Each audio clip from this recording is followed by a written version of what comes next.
नमस्कार, मैं doctor Neelam Trivedi, assistant professor of commerce, government N K. College Kota, district Bilaspur, Chhattisgarh से।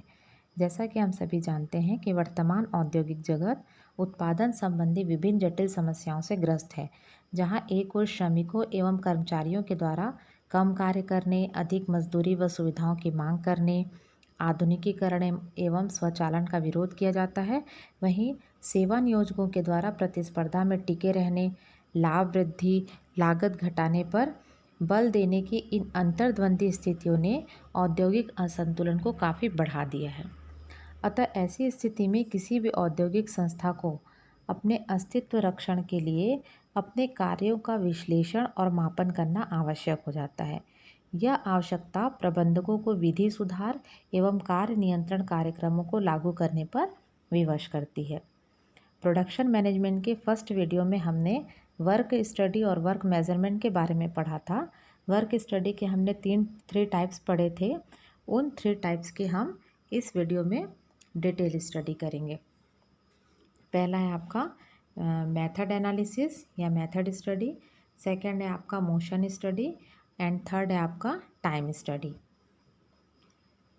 मेथड स्टडी या मेथड एनालिसिस, तो शाब्दिक दृष्टि से यह शब्द विधि तथा विश्लेषण के योग से बना है। विधि से आशय कार्य करने के तरीके, ढंग एवं पद्धति से लगाया जाता है।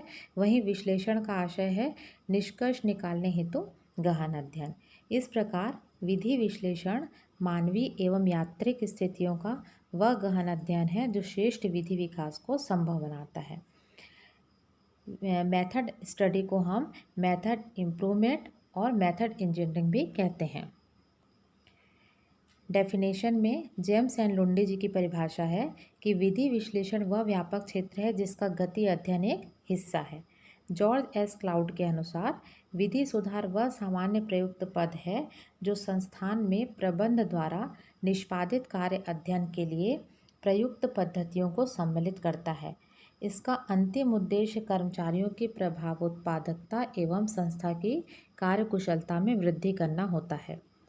तो दूसरे शब्दों में यदि हम कहें तो विधि विश्लेषण कार्य करने के वर्तमान तथा प्रस्तावित तरीकों का विधिवत अभिलेखन, विश्लेषण एवं आलोचनात्मक परीक्षण है, जिसके फलस्वरूप सरल, मितव्ययी, सुविधाजनक, सुरक्षित एवं प्रभावित विधियों का विकास किया जा सके।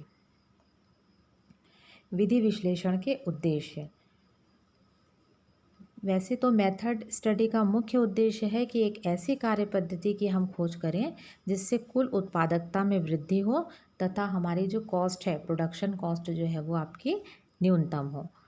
अन्य उद्देश्यों में हम देखेंगे तो सरल, सुरक्षित एवं कम समय लेने वाली कार्यविधियों का विकास करना, अनुपयोगी, अनावश्यक तथा निष्प्रभावी गतियों को समाप्त करना, कार्यविधियों का सरलीकरण करना, मानव माल एवं मशीनों के अधिकतम उपयोग को संभव बनाना, कार्य दशाओं, यंत्रों, कार्यविधियों एवं प्रक्रियाओं का प्रमापीकरण करना, कुल उत्पादन लागत में कमी करना और कर्मचारियों की थकान में कमी लाना, उन्हें अधिक मजदूरी एवं सुविधाएं प्रदान करना तथा लाभों में वृद्धि करना।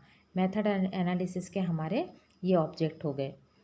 नेक्स्ट है आपका इम्पोर्टेंस, एप्लीकेशन और एडवांटेजेस ऑफ मेथड एनालिसिस। तो देखा जाए तो ये एक महत्वपूर्ण प्रबंधकीय उपकरण है। Method analysis cost, quality, production and budget control के जैसे ही बहुत ही इम्पॉर्टेंट मैनेजरियल टेक्निक्स हैं जो maximum production from minimum cost के टारगेट को पूरा करती है। यह technique labour, material and time के वेस्टेज को रिड्यूस करके प्लानिंग को जो है वो सार्थक बनाती है। नेक्स्ट है आपका व्यापक प्रयुक्ति। तो इस टेक्निक का प्रयोग जो है वो बहुत बड़े क्षेत्र में किया जाता है। इसे हम व्यावसायिक और गैर व्यावसायिक दोनों क्षेत्रों में समान रूप से लागू कर सकते हैं। प्राइवेट हो, पब्लिक हो, कैसे भी सेक्टर हो, स्मॉल स्केल इंडस्ट्रीज़ हो या कोई बड़ी इंडस्ट्रीज़ हो, दोनों में ये आपकी पद्धति लागू होती है। फिर आपका साधनों का अधिकतम उपयोग। मेथड एनालिसिस से मैन, मशीन और गुड्स का मैक्सिमम यूज़ पॉसिबल होता है। सरलीकरण, प्रमापीकरण एवं विशिष्टीकरण से कार्य शीघ्र और सरल हो जाता है। साथ ही कार्य के जो दोहराव होते हैं, समय एवं श्रम की जो बर्बादी होती है वो भी आपकी रुकती है। फिर है श्रम की उत्पादकता तथा कुशलता में वृद्धि। तो मेथड एनालिसिस से कार्य सरल, सुरक्षित एवं कम थकान वाला हो जाता है। श्रमिक कम समय में अधिक कार्य करने में सफल हो जाते हैं। तो कर्मचारियों के वैज्ञानिक चुनाव एवं प्रशिक्षण में भी मेथड एनालिसिस का यूज़ किया जाता है, जिससे उनकी कुशलता तथा मनोबल में वृद्धि होती है। फिर है समुन्नत कार्य विधियों का विकास। मेथड एनालिसिस के द्वारा उत्पादन प्रबंध कार्य करने की श्रेष्ठ विधियों का निर्धारण तथा प्रमापीकरण करता है, जिससे संस्था की सर्वांगीण कार्यकुशलता बढ़ती है। फिर है उत्पादन लागतों में कमी तथा लाभों में वृद्धि। तो मेथड एनालिसिस से कार्य विधियों में सुधार तो होता ही है, उपकरणों, विधियों, कार्यदशाओं का प्रमापीकरण भी होता है, जिससे बड़े पैमाने पर उत्पादन के लाभ हमें प्राप्त होते हैं। मेथड एनालिसिस से हमारी अनावश्यक गतियाँ भी समाप्त हो जाती हैं, जिससे समय एवं श्रम की बर्बादी रुकती है, जिससे उत्पादन लागतों में कमी आती है और लागत कम हुई तो हमारे लाभ में वृद्धि हो जाती है। फिर है सामाजिक उत्तरदायित्व का निर्वाह।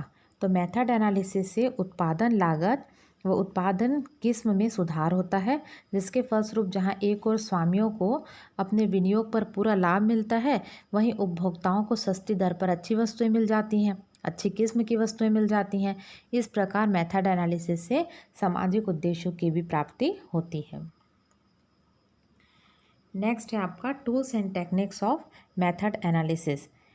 फर्स्ट है आपका वर्क डिस्ट्रीब्यूशन टेबल, कार्य विभाजन सारणी। तो यह सबसे सरलतम तकनीक है। यह एक ऐसी सारणी है जिसमें श्रमिकों को समूह की विभिन्न क्रियाओं को श्रमिकानुसार, यानी जो जो श्रमिक हैं उनके अनुसार उनके पदानुसार, उनके पद के अनुसार प्रस्तुत किया जाता है। इस कार्य विभाजन के कारण ही इसे हम कार्य विभाजन सारणी कहते हैं। इस प्रकार कई नई एवं पुरानी सारणियों का निर्माण करके उनकी तुलना करके नवीन और सुधरी हुई कार्य योजनाओं को हम प्रस्तावित करते हैं। फिर नेक्स्ट है आपका प्रक्रिया चार्ट या प्रोसेस चार्ट। प्रक्रिया विश्लेषण के लिए चार्ट्स का उपयोग करना एक प्राचीन व्यवहार है। यह परंपरागत किंतु एक बहुउपयोगी तकनीक है। प्रक्रिया चार्ट्स उत्पादक प्रक्रिया का बिंदु रेखीय प्रदर्शन है, जो कार्य की विभिन्न क्रियाओं को क्रमिक रूप से प्रदर्शित करता है। इस चार्ट के आधार पर यह ज्ञात करना आसान हो जाता है कि कौन कौन सी गतियाँ आवश्यक है, किन गतियों को समाप्त किया जा सकता है, किन गतियों का क्रम बदला जा सकता है।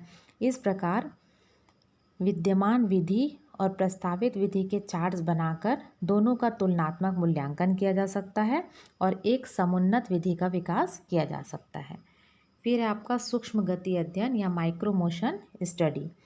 इसमें प्रत्येक प्रक्रिया एवं गति का चित्र लिया जाता है तथा फोटो रील को भिन्न भिन्न गति से दिशा बदलते हुए प्रोजेक्टर पर हम चलाकर देखते हैं। इस अध्ययन हेतु गति चित्र, कैमरा, विगोपन मीटर, प्रक्षेपक, स्वचालित प्रक्षेपक आदि उपकरणों का प्रयोग हम करते हैं। नेक्स्ट है आपका मोशन स्टडी। तो गति अध्ययन विश्लेषण अध्ययन का एक बहुत ही महत्वपूर्ण अंग है। इसकी खोज तथा विकास का पूरा श्रेय वैज्ञानिक प्रबंधक के जनकदाता फ्रेडरिक विंस्लो टेलर तथा श्री एवं श्रीमती फ्रैंक गिलब्रेथ को दिया जाता है।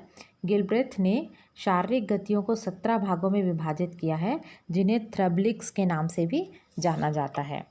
अब हम गति अध्ययन का अर्थ देखेंगे। यदि एक से अधिक श्रमिकों के कार्य का अध्ययन किया जाए तो कई आश्चर्यजनक परिणाम सामने आते हैं।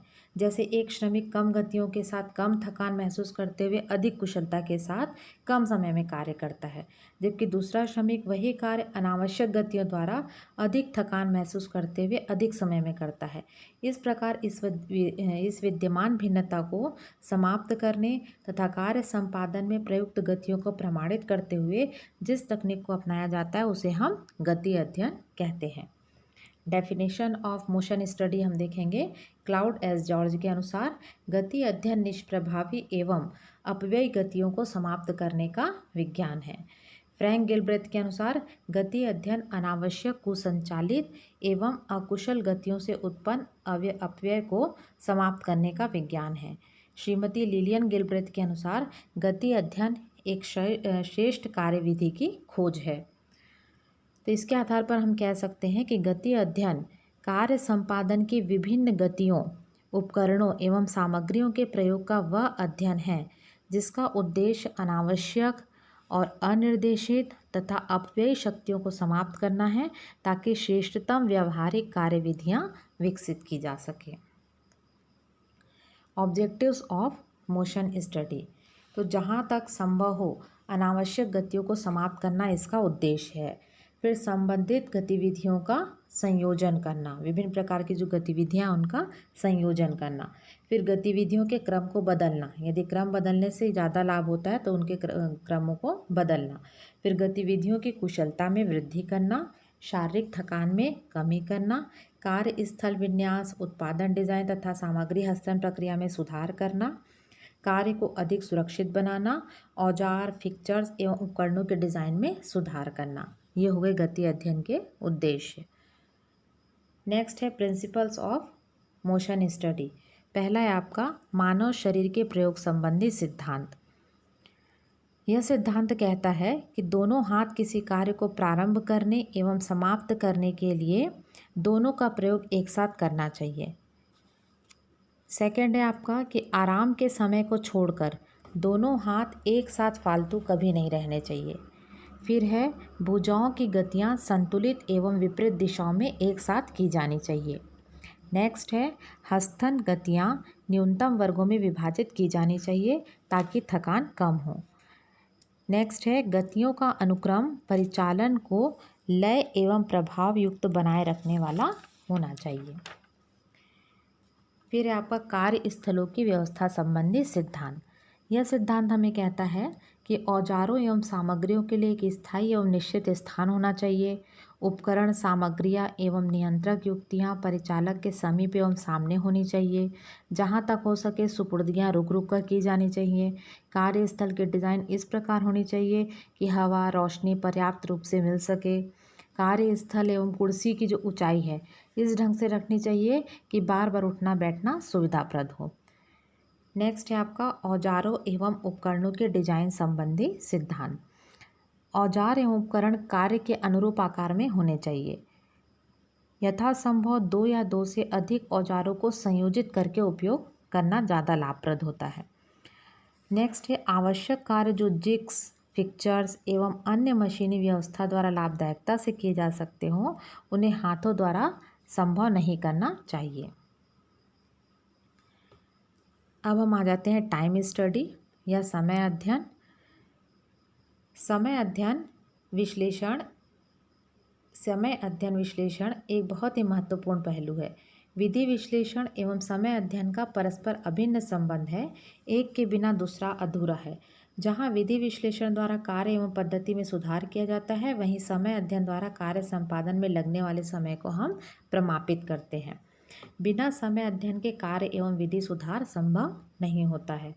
दूसरे शब्दों में हम कह सकते हैं कि किसी कार्य को संपादित करने में लगने वाले समय को जानने तथा विभिन्न श्रमिकों द्वारा उस कार्य के संपादन में लिए जाने वाले समय का अभिलेख रखने की प्रक्रिया समय अध्ययन कहलाती है।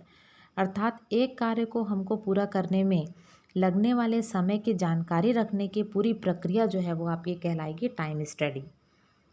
Definition F.W. टेलर के अनुसार किसी कार्य को करने में कितना समय लगना चाहिए यह ज्ञात करना ही समय अध्ययन है। जॉन ए सुविधा जी के अनुसार किसी दिए हुए कार्य के निष्पादन में लगने वाले समय का विश्लेषण एवं निर्धारण समय अध्ययन कहलाता है।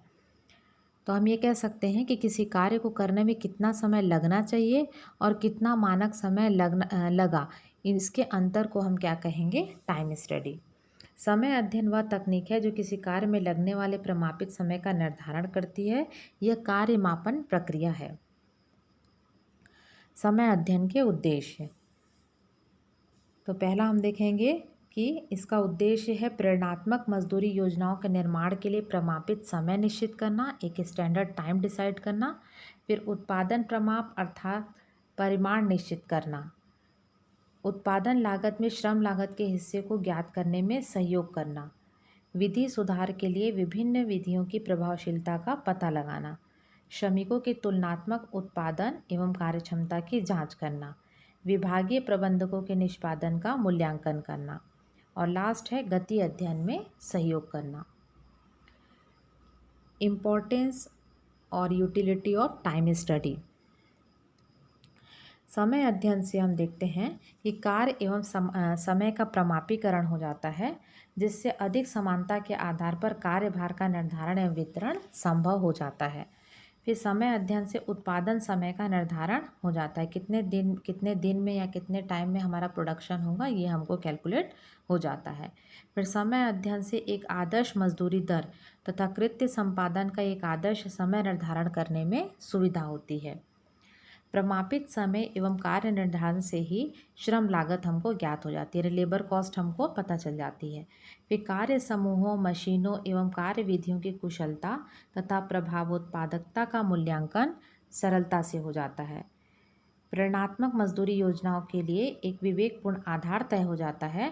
साथ ही वैज्ञानिक एवं विवेकपूर्ण आधार से श्रम संतुष्टि एवं मनोबल में वृद्धि होती है तथा श्रमिकों को प्रेरणा मिलती है ना, लेबर के लिए भी ये फायदेमंद है। फिर सभी श्रमिकों के कार्यों का श्रेष्ठ एवं स्वीकृत प्रमापों के आधार पर विवेकपूर्ण मूल्यांकन संभव हो जाता है। मेथड्स ऑफ टाइम स्टडी, इसमें फर्स्ट है आपका experience, estimate and intuition method, अनुभव, अनुमान एवं अंतर प्रेरणा पद्धतियाँ। तो ये जो समय अध्ययन की विभिन्न पद्धतियाँ हैं या जो प्रचलित हैं, उनका उपयोग विभिन्न संस्थाएं अपनी क्षमता एवं संसाधनों की सुलभता के अनुसार करती हैं। पहली आपने देखा अनुभव, अनुमान एवं अंतर प्रेरणा पद्धति। इस पद्धति में प्रबंधक या जो आपका समय अध्ययन विश्लेषक है, वो अपने अनुभव, ज्ञान, अनुमान एवं अंतर प्रेरणा से समय प्रमाप निश्चित करता है। अनुभव बहुत बड़ा गुरु होता है, इसलिए काफ़ी हद तक अनुभव के आधार पर समय प्रमाप निश्चित किए जा सकते हैं, परंतु ये आवश्यक नहीं है कि वर्तमान कार्यों में उतना ही समय लगेगा जितना कि हमारा अनुभव बताता है। इतने पर भी ये जो छोटी संस्थाएं होती हैं, इस प्रणाली का प्रयोग कर वांछित उद्देश्यों की प्राप्ति कर सकती हैं, क्योंकि इसके लिए अधिक महंगे उपकरणों एवं विशेषज्ञों की आवश्यकता नहीं होती। तो ये एक सस्ती प्रणाली है और अनुभव के आधार पर निर्णय लेने वाली टेक्निक्स है। फिर नेक्स्ट है आपका ऑब्जर्व टाइम स्टडी मेथड या अवलोकन समय अध्ययन पद्धति। इस पद्धति में परिचालकों की कार्य करने की स्थिति के वास्तविक समय का अभिलेख एवं अध्ययन किया जाता है, जो मुख्यतः दो विधियों द्वारा किया जाता है। एक आपका होता है मोशन पिक्चर मेथड, चलचित्र विधि, और एक आपका है स्टॉप वॉच मेथड। नेक्स्ट है आपका सिंथेटिक टाइम स्टडी मेथड या संश्लेषित समय अध्ययन प्रणाली।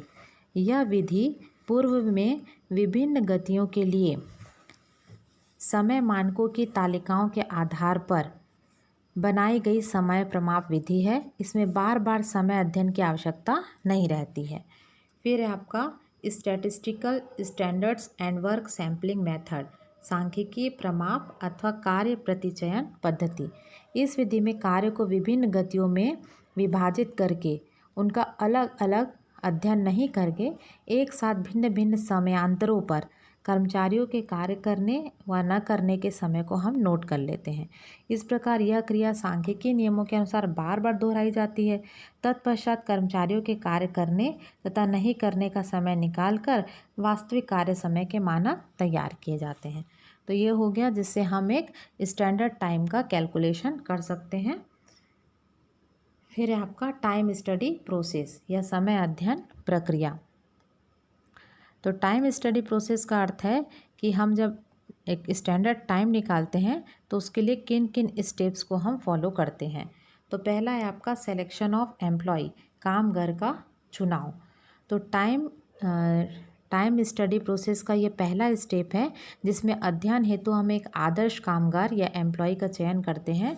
व्यवहार में सभी एम्प्लॉय के कार्य का अध्ययन संभव नहीं हो पाता है, इसलिए टाइम स्टडी की दृष्टि से आदर्श कामगार वह माना गया है जो कार्य करने की निर्धारित योग्यता रखता हो, कार्य को निश्चित विधि के अनुसार कर सकता हो तथा सामान्य गति से करने वाला हो। तो उसको चयनित करके और उसके कार्य का हम अवलोकन करके हम एक स्टैंडर्ड टाइम कैलकुलेट करते हैं। फिर है नेक्स्ट पॉइंट है आपका डिफाइन द जॉब, कृत्य को परिभाषित करना। यह टाइम स्टडी प्रोसेस का सेकंड स्टेप है। इसमें कार्य को विभिन्न उपक्रियाओं में हम विभाजित कर लेते हैं और प्रत्येक क्रिया के प्रारंभ होने और समापन होने के समय को नोट कर लेते हैं। नेक्स्ट है आपका कार्य दशाओं का प्रमापीकरण या स्टैंडर्डाइजेशन ऑफ वर्किंग कंडीशंस। तो इस स्टेप्स में हम, ये आपका थर्ड स्टेप है, इसमें हम सही समय प्रमापों के निर्धारण के लिए कार्य दशाओं, सामग्रियों एवं मशीनों आदि को प्रमापित करते हैं। फिर नेक्स्ट है आपका समय अभिलेखन या टाइम रिकॉर्डिंग टाइम। यह फोर्थ स्टेप है। इसमें स्टॉप वॉच का प्रयोग करके प्रत्येक काम में लगने वाले समय को हम नोट करते हैं। फिर है आपका छूटों आदि का समायोजन, एडजस्टिंग द अलाउंस। तो सही एवं तर्क संगत समय प्रमाप यदि आपको करना है तो उसके लिए कृत्य संपादन के वास्तविक समय के साथ साथ हमको जो विश्राम समय होता है, जैसे पानी पीने के लिए जाने देना या थकान से राहत लेना, मशीनों में ऑयलिंग करना या उसको व्यवस्थित करने का जो समय है, या गोदाम में आने जाने का जो समय है आदि के लिए जो अतिरिक्त समय दिया जाता है उसको छूट के रूप में मानना आवश्यक होता है। नेक्स्ट है समय प्रमाप, इस्टेब्लिशिंग द टाइम स्टैंडर्ड। यह टाइम स्टैंडर्ड का लास्ट स्टेप है। इसमें कृत्य में सम्मिलित विभिन्न उपक्रियाओं के तथा छूटों के समय को हम निकाल दें, छोड़ देते हैं उसको, और इसके आधार पर हम क्या करते हैं, समय प्रमाप निर्धारित किए जाते हैं। तो आज के इस प्रोडक्शन मैनेजमेंट के वीडियो में बस इतना ही। धन्यवाद।